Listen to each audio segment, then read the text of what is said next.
Halo, kembali lagi dengan saya Michael Sugianto dari Dr. Kontrak. 100 video challenge, bla bla bla, let's move on. Kakak sekolah hukum di mana dulu? UPH Surabaya, ya, UPH. Yang UPH mana suaranya? Apakah bisa bergabung menjadi salah satu tim?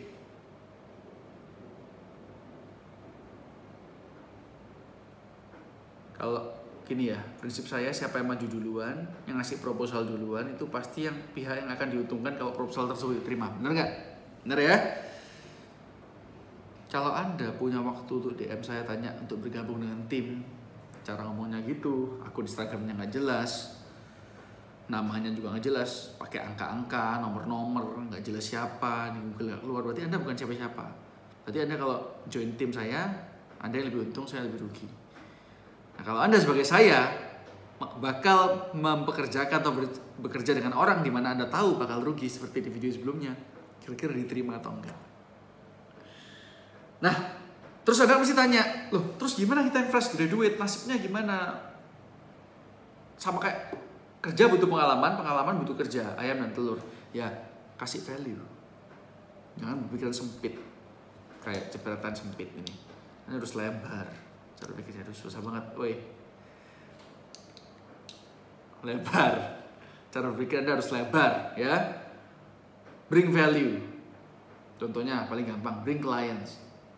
Di bidang apapun, semua orang butuh source of income, revenue stream, pasti butuh. Kalau Anda pegawai, Anda mau daftar jadi pegawai di suatu perusahaan finansial, keuangan ya, produk keuangan, Anda dengan punya pengalaman atau punya customer base atau kelas ada di kelas yang atas sama kelas yang bawah, pasti Anda lebih diterima yang atas. Apakah itu KKN? Apakah itu karena dia lebih kaya makanya dia lebih diterima? No, it's purely business. Kalau Anda kelasnya atas, pegawai HRD Anda kan asumsi, wah kena koneksi anak ini di kelas atas, mungkin bisa ditawarkan. Kalau yang di bawah, sama aja. Tapi kalau Anda di bawah, punya followers banyak, followers IG, atau Anda seorang tokoh masyarakat, sama anaknya orang kaya yang baru lulus sekolah, ya dipilih yang ini. Apakah karena ekonomi? Oh, saya pilih yang miskin aja supaya nggak dipermasalahkan. Ya, of course not, dumbass. It's purely business. Bisnis itu semua. Kalau Anda nggak diterima, berarti Anda nggak punya added value gitu aja. Anda cuman kepala, just a head with nothing else. Bring more value, strive to bring more value. Kayak saya bikin konten juga kenapa? Mau bring value kan? Karena mesti belajar. Kalau nggak belajar nggak mungkin di sini, nggak mungkin ikutin sampai segini kan? Ya, bring more value.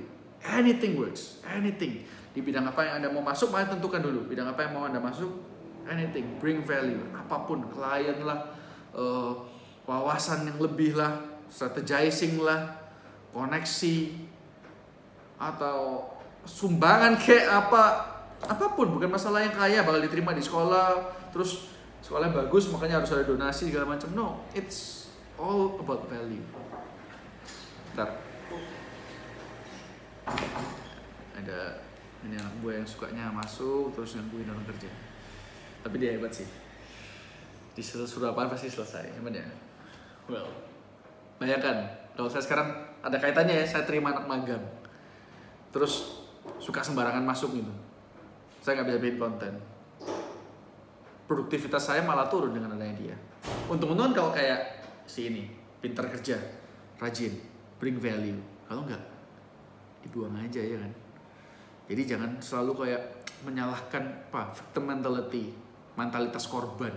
Kalau saya nggak diterima karena KKN, kalau saya nggak diterima ini karena saya keluarganya miskin, ya ngaca gitu loh. Kalau Anda sebagai pihak yang satunya ditawarin orang modelnya kayak Anda, nyalain orang terus, mau nggak? Gitu, ya. Jadi kalau mau gabung dengan satu tim, mau gabung di tim apapun lah, nggak cuma bicara tentang saya, tim luar, tim manapun, strive to bring value. Jangan jadi narik aja. Orang Indonesia mentalnya narik aja. Saya mau THR tuh jangan apa semua, omnibus protes, gaji PHK maksimal kali 6 nggak kali 18 protes. Lu siapa boy? Lu bring value apa? Kalau Anda punya value jelas, Anda kompeten, mau belajar, di awal Anda nggak mungkin terima gaji UMR, ya kan? Kali 18-nya nggak usah nungguin sampai tua baru pensiun ya kan. Kali 18 gaji, sekarang waktu masih muda bisa dinikmatin. Ya, saya paling jengkel, makanya saya paling males bicara tentang ketenaga kerjaan jujur ya. Karena ya, mentalis tuh tik nggak pernah give, minta terus, nyedot terus duitnya perusahaan, nggak tahu how money works, minta terus gaji naik, tunjangan naik, segala macem. Kalau ada value-nya oke, harus. Kalau nggak, Anda kan pasti nggak puas, Anda minta keluar. Anda keluar, diambil perusahaan lain, nggak usah khawatir, banyak yang mau kalau orang berkualitas. Nah, kalau sampean mas, mbak, ya sadar diri dulu, kenali diri Anda dulu, baru perang di luar. Jangan keburu perang, Anda nggak tahu Anda mampunya apa. Dibawain pedang nurut aja, padahal nggak bisa pakai pedang. Kalau Anda lebih jago pakai sutil misalnya, kalau perang. Ya, know yourself first, man. Dikasih armor berat, mau. Padahal Anda sendiri nggak biasa pakai armor, jalan baru 10 langkah udah capek ngos-ngosan. Terus mati, bunuh orang. Nggak masuk akal. Sebelum perang, dunia kerja itu seperti medan perang. Sebelum perang, know yourself. Know yourself. It's hard, but invest in knowing yourself. Ikut tes-tes kepribadian, tanya-tanya ke orang, belajar dari YouTube. Sekarang kalau mau belajar gampang, jangan alasan. Kuota bisa dipakai buat TikTok, apa kayak view-nya jutaan. Anda bisa lah kalau lihat konten untuk belajar, ya kan? 1% itu yang saya suka terakhir. Promosi karya lokal aja ya, 1% itu bagus untuk self improvement. Kontennya even Deddy Susanto itu bagus, tapi dia cuma punya satu, dia kayak in a way one trick pony. Saya bilang cuma bisa menguasai satu hal aja, 4 personalitas, pragmatis, koleris, sanguin apa itu, tapi ya dengerin sekali aja cukup, lumayan lucu, menarik. Tapi berkembang untuk continuous improvement, cek 1%, channel 1% ini nggak di endorse ya. Atau Deddy Corbuzier juga banyak membantu, interviewnya kamu bisa lihat. Kadang banyak artis juga ini nggak ada, logiknya, nalarnya nggak ada. Tapi kalau udah yang ada, wah memang statement-statementnya dia komunikasinya bagus. 7 menit nih, lanjut ini. Among all heroes, why you choose Captain America as your favorite hero? Dari semua tokoh pahlawan super yang ada, kenapa saya pilih Captain America? Karena because among all heroes, he's just an ordinary man with an extraordinary heart. Jadi antara semua pahlawan-pahlawan super yang ada, ya dia adalah orang yang biasa, orang normal, ya kan? Yang lain super, kalau dibanding manusia normal ya dia super, dibanding pahlawan super dia normal. Tapi dia punya hati, dan ada lagi sih sebenarnya alasannya selain hati. Mungkin saya bahas di video selanjutnya ya, quite deep. Oke. Terus ini tentang kemarin aturan 17 Oktober tentang sertifikasi halal. Jangan ribut dulu ya, itu sertifikasi halal yang wajib untuk semua produk, itu produk yang memang harus bersertifikat halal. Contohnya izin yang harus, seperti kayak izin yang harus diterapkan pada perusahaan yang punya izin tertentu.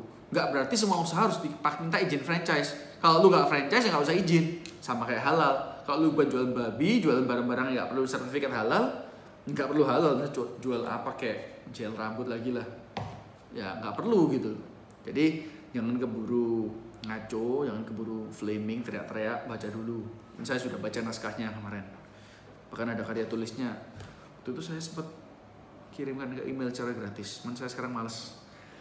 Mungkin nunggu nanti kalau udah ada suatu channel yang bisa langsung download ya karya-karya saya. Terus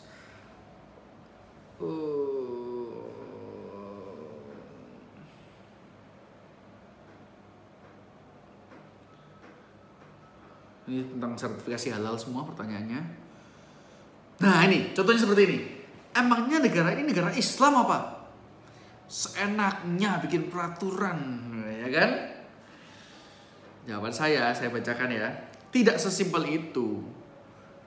I still have faith in this country. Dalam artian saya masih punya harapan buat negara ini. Meskipun acap kali pelaksananya tidak sesuai, Namun jika Anda mempelajari produk-produk hukum yang dikeluarkan oleh negara ini, undang-undang, PP apa semua itu, Anda pasti berpikir serupa. Ternyata aturannya nggak banyak yang salah kok dengan aturan material. Pelaksanaannya, formilnya yang seringkali tidak sesuai. Jadi jangan terbawa emosi dulu. Nantikan hasil penelitiannya. Dimana hasil penelitian saya adalah ya itu deh, hasil penelitiannya hanya barang yang seharusnya wajib bersertifikat halal sekarang wajib. Jadi penekanan, eksekusi apa ya? Istilahnya apa ya? Bukan pemaksaan sih, undang-undang memang memaksa, bersifat memaksa. Ya pemaksaannya itu sekarang. Dari dulu udah ada aturannya, tapi sekarang hanya to enforce, reinforcing, ya bahasa Inggris lebih bagus, reinforcing the law, the existing law. Jadi nggak usah ngegas dulu, ya pahamin dulu. Oke, udah 10 menit. Lanjut video selanjutnya. Capek sih, gila 100 video dalam 1 hari. But this is interesting. Saya suka kalau bikin gini untuk ngobrol, dengan komunikasi dengan kalian, daripada live yang habis direkam besok hilang. Enak kayak gini. Kalau ada question atau anything, share on the comment below ya. Saya berusaha untuk jawab. Thank you. Lanjut video selanjutnya. Bye bye.